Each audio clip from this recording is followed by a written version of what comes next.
Udah Put, mulai Put. Baik, selamat malam semuanya. Pada kesempatan kali ini kami dari kelompok 4 akan mempresentasikan hasil mini riset kami yang berjudul Implementasi Pendidikan Multikulturalisme dalam Pembelajaran di SMA Swasta Paruliat Medan. Jadi pada dalam kelompok 4 ini beranggotakan saya sendiri Putri Nabila selaku moderator, kemudian ada Salisna Anggita, Veronica Deborah Sinaga, dan Yolanda Panjaitan selaku presenternya. Untuk pemaparan latar belakang, rumusan masalah, dan tujuan penelitian dari mini riset kami akan dijelaskan oleh teman-teman saya. Kepada teman-teman saya persilahkan.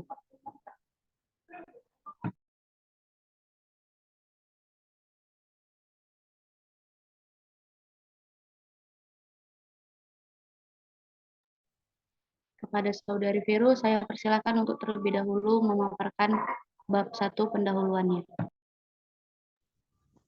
Baik, terima kasih kesempatannya moderator. Di sini saya akan menjelaskan bab pertama, yaitu pendahuluan. Yang pertama itu adalah latar belakang. Pendidikan multikultural adalah proses pengembangan seluruh potensi manusia yang menghargai pluralitas dan heterogenitas sebagai konsekuensi keragaman budaya, etnis, suku, dan aliran maupun agama. Pendidikan multikultural menekankan sebuah filosofi pluralisme budaya ke dalam sistem pendidikan yang didasarkan pada prinsip-prinsip kesamaan atau equality, saling menghormati dan menerima serta memahami adanya komitmen moral untuk sebuah keadilan sosial. Pendidikan multikultural ini berawal dari berkembangnya gagasan dan kesadaran tentang interkulturalisme sesuai Perang Dunia Kedua. Kemunculan gagasan dan kesadaran ini terkait dengan perkembangan politik internasional menyangkut juga terhadap HAM. Kemudian pendidikan multikultural sebenarnya merupakan sikap peduli terhadap orang-orang dari kelompok minoritas. Pendidikan multikultural masyarakat secara lebih luas berdasarkan bahwa sikap in defense dan juga non-recognition tidak hanya berkarir dari ketimpangan struktur rasial saja. Kemudian ada rumusan masalah. Berdasarkan latar belakang yang telah disampaikan, maka rumusan masalah yang dapat ditarik antara lain, bagaimana implementasi multikulturalisme diintegrasikan ke dalam kurikulum di SMP Parulian Medan. Kemudian, bagaimana menangani situasi di mana siswa memiliki latar budaya yang berbeda-beda. Kemudian, apa strategi pembelajaran yang digunakan untuk mempromosikan keragaman budaya dalam kelas. Kemudian yang terakhir, apa tantangan terbesar yang diimplementasikan multikultural dalam pembelajaran di SMP Parulian Medan, dan bagaimana pihak pengajar mengatasi tantangan tersebut.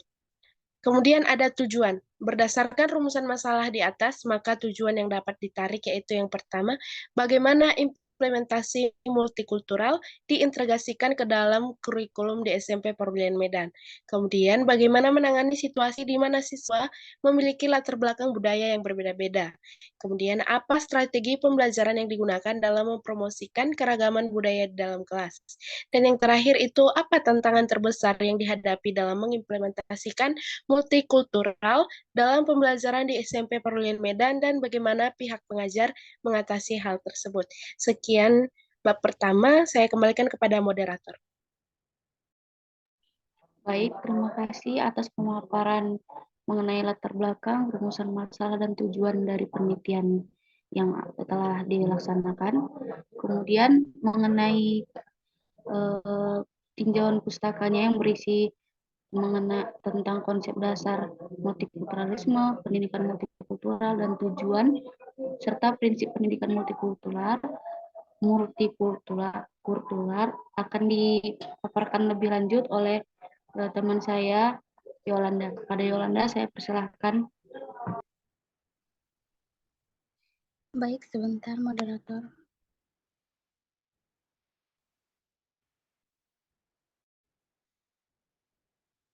Pembahasan bab 2 yaitu terdapat konsep dasar multikulturalisme.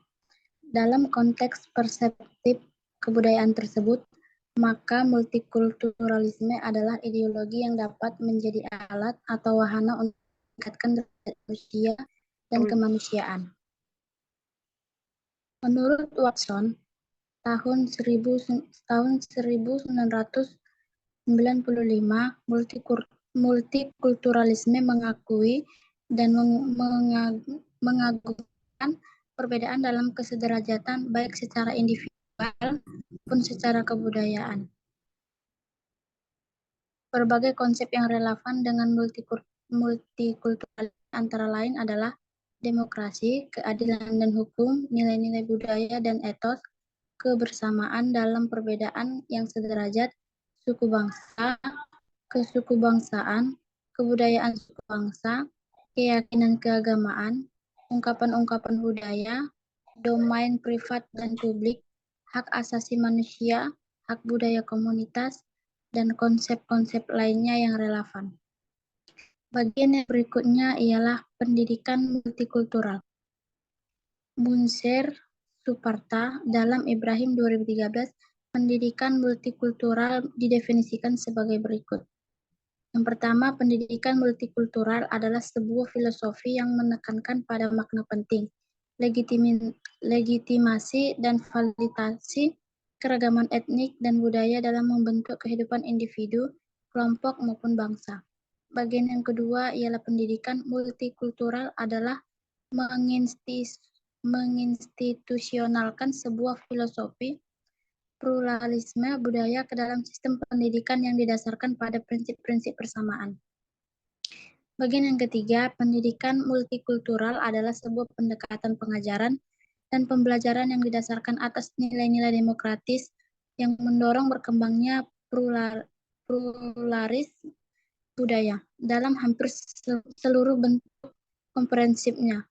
Pendidikan multikultural merupakan sebuah persamaan pendidikan, mengembangkan kurikulum yang menumbuhkan pemahaman tentang kelompok-kelompok etnik.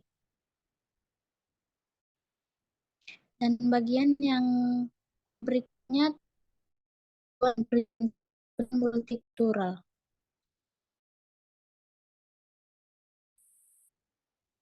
Menurut Tilar dalam Ibrahim 2013, pendidikan multikultural berawal dari berkembangnya gagasan dan kesadaran interkulturalisme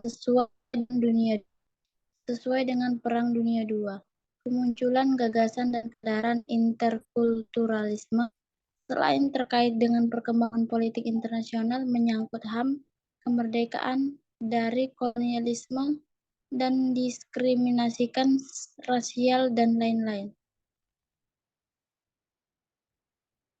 Selanjutnya, James Bank menjelaskan juga bahwa pendidikan multikultural memiliki 5 dimensi saling berkaitan dan dapat membantu guru dalam mengimplementasikan beberapa program yang mampu merespons terhadap perbedaan pelajar atau siswa, di antaranya itu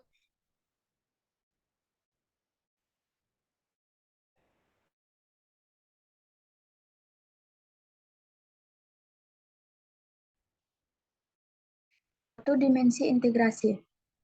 Dimensi ini digunakan guru untuk memberikan keterangan dengan poin kunci. Yang kedua, dimensi konstruksi pengetahuan. Satu dimensi di mana para guru membantu siswa untuk memahami beberapa perspektif, merumuskan kesimpulan yang dipengaruhi oleh kedisiplinan ilmu.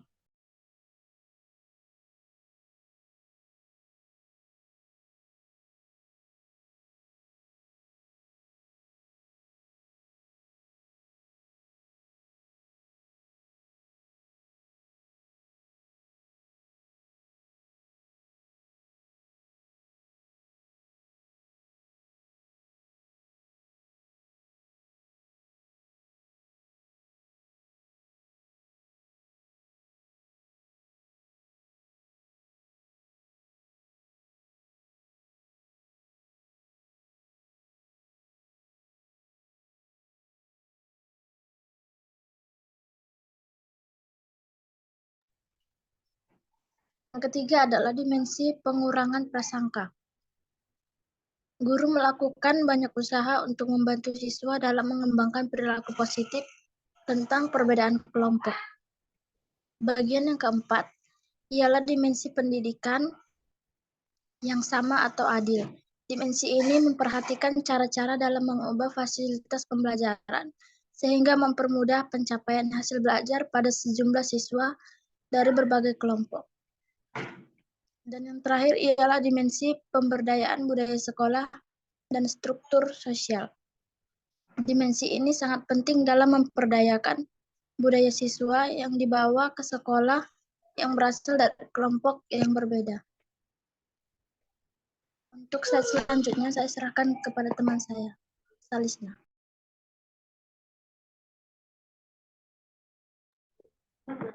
Baik, untuk selanjutnya adalah mengenai pemaparan metode penelitian.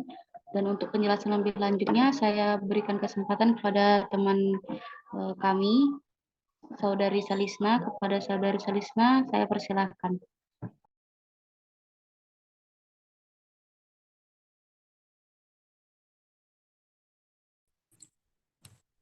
Baik, terima kasih moderator atas kesempatannya pada bab 3 ini, yaitu metode penelitian. Yang pertama yaitu lokasi dan waktu penelitian. Lokasi penelitian ini yaitu di SMA Swasta Parulian 1 Medan. Waktu penelitiannya itu pada hari Senin tanggal 17 April 2023. Subjek penelitiannya yaitu penelitian ini menjadikan tenaga pendidik sebagai subjek penelitian selaku pengawas yang dalam paradigma multibudaya dan juga norma-norma yang menyangkut toleransi atas keberagaman budaya di Indonesia. Teknik pengumpulan data yaitu dilakukan dengan metode survei dan wawancara terkait implementasi pendidikan multikulturalisme yang diberikan tenaga pendidik terhadap siswanya. Selain itu juga peneliti juga menggunakan data sekunder melalui teknik studi pustaka sebagai penguat dasar. Teknik analisis data. Teknik analisis data yang digunakan adalah deskriptif kualitatif. Data yang telah terkumpul akan dijadikan rangkaian paragraf yang memuat informasi terkait implementasi pendidikan multikultural yang ada di SMP Swasta Parulian 1 Medan.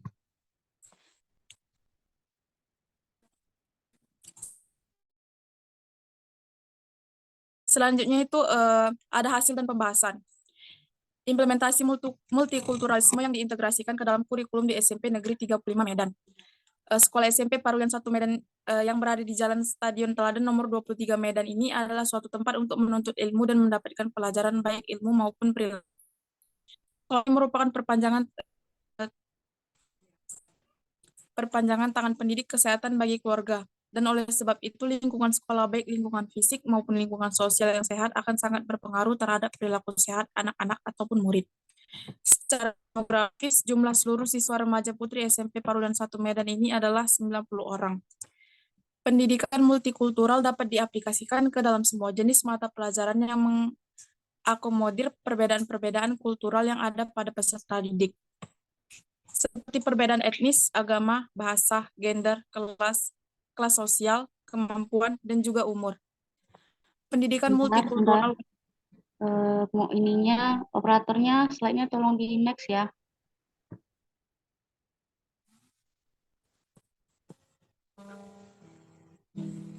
Oke, kepada Saudari Salisna, saya persilahkan untuk melanjutkan pemaparan yang lebih lanjut.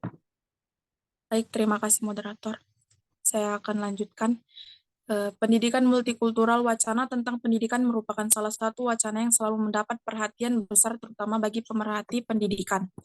Pendidikan pada dasarnya harus selalu dikembangkan gunanya hakikat yang sebenarnya dari sebuah pendidikan. Ada penelitian yang dilakukan oleh Mansouri dan Trembat pada tahun 2005 tentang multicultural education and regimes of Australis student income Contemporary Australia mendeskripsikan pentingnya penerapan pendidikan multikultural. Pendidikan multikultural harus diterapkan di setiap sekolah. Hal itu disebabkan adanya berbagai etnis, ras, dan budaya yang beragam yang dimiliki oleh setiap siswa. Hal ini dapat dijadikan sebagai pendidikan multikultural di Indonesia.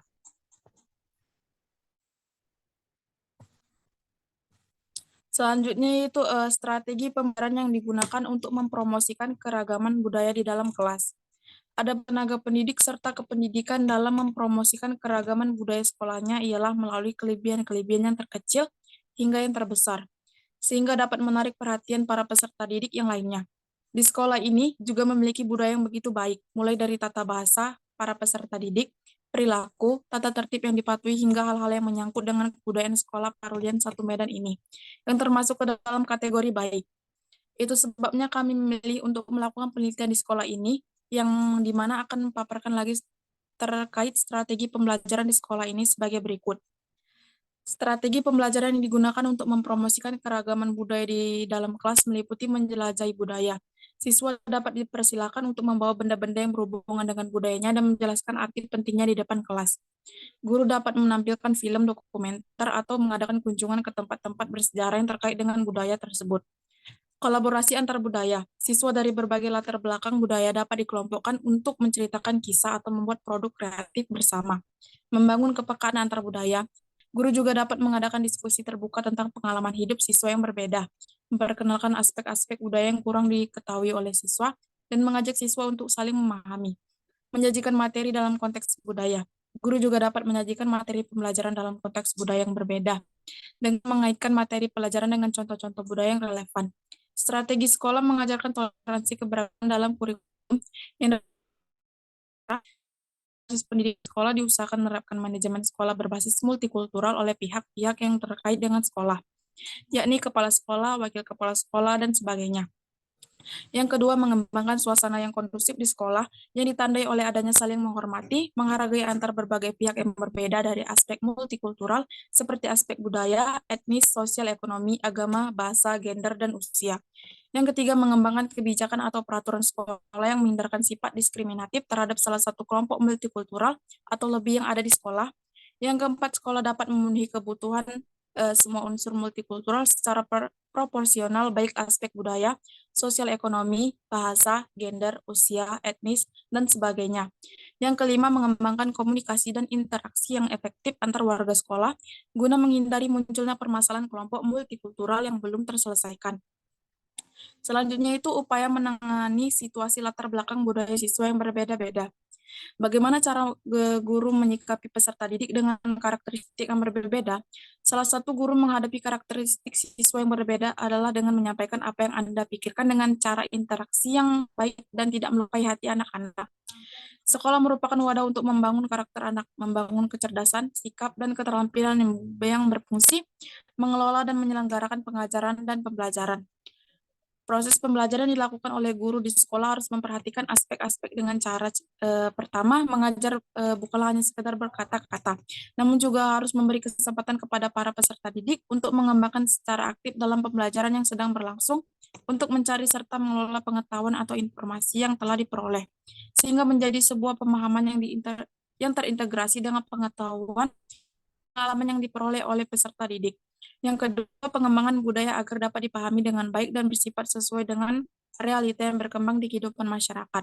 Yang ketiga, peserta didik masing-masing membawa pengetahuan awal yang dimilikinya sehingga pembelajaran di sekolah dapat berjalan dengan lancar. Selanjutnya itu tantangan terbesar yang dihadapi dalam mengimplementasikan multikulturalisme dalam pembelajaran di SMA swasta Parulian 1 Medan. Apa saja hambatan yang ada dalam mengimplementasikan pendidikan multikultural? Faktor penghambat yaitu sikap individu, kurangnya media dan poster-poster tentang keberagaman dan nilai-nilai multikultural, kurangnya sosialisasi, serta upaya untuk mengatasi hambatan dengan menekankan tentang nilai-nilai menghargai, menghormati, dan juga toleransi. Salah satu masalah pada masyarakat multikulturalisme adalah sikap etnosentris. Etnosentris adalah sikap menilai unsur-unsur kebudayaan lain dengan menggunakan kebudayaan sendiri. Dapat diartikan juga sebagai sikap yang menganggap cara hidup bangsa merupakan cara hidup yang paling baik. Untuk selanjutnya saya serahkan kepada moderator. Terima kasih.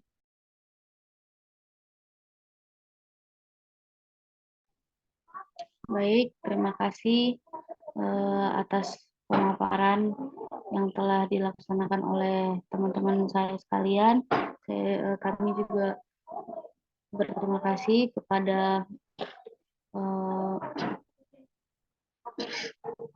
pihak-pihak yang telah banyak membantu berjalannya pembuatan mini riset serta video mini riset kami ini. Dengan begitu, saya tutup dengan kesimpulan bahwasannya pendidikan multikultural ini dapat diaplikasikan ke dalam semua jenis mata pelajaran yang mengakomodir perbedaan-perbedaan kultural yang ada pada peserta didik seperti perbedaan etnis, agama, bahasa, gender, kelas sosial, kemampuan, serta umur. Untuk multikultural di sekolah terkadang memang sangat belum diperhatikan, terutama pada peserta didik. Nah, jadi jika dipahami sebenarnya penerapan sikap saling toleransi dan menghormati itu sangatlah penting di lingkungan peserta didik maupun di lingkungan dewan guru. Nah, sekiranya itu saja yang dapat kami sampaikan selaku kelompok 4. Untuk ucapan penutupnya kami ucapkan terima kasih dan selamat malam. Assalamualaikum warahmatullahi wabarakatuh.